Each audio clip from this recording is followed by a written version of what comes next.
I'm Max Dalton, and in this video, I'll show you how to turn off the Conversation Awareness feature on your Apple AirPods.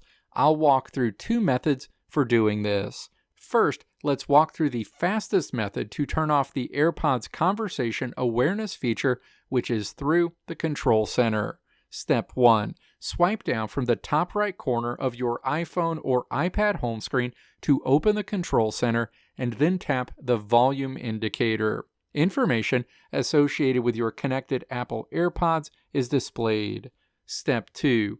Tap Conversation Awareness to deselect it.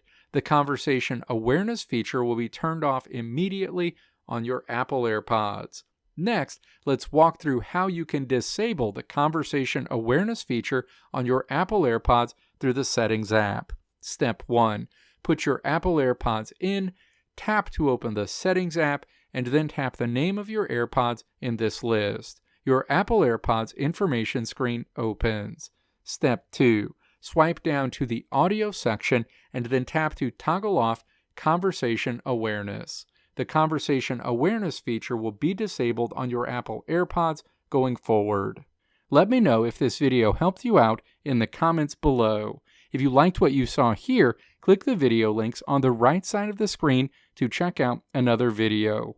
Or click the logo on the left side of the screen to check out my tutorial website at www.maxdalton.how.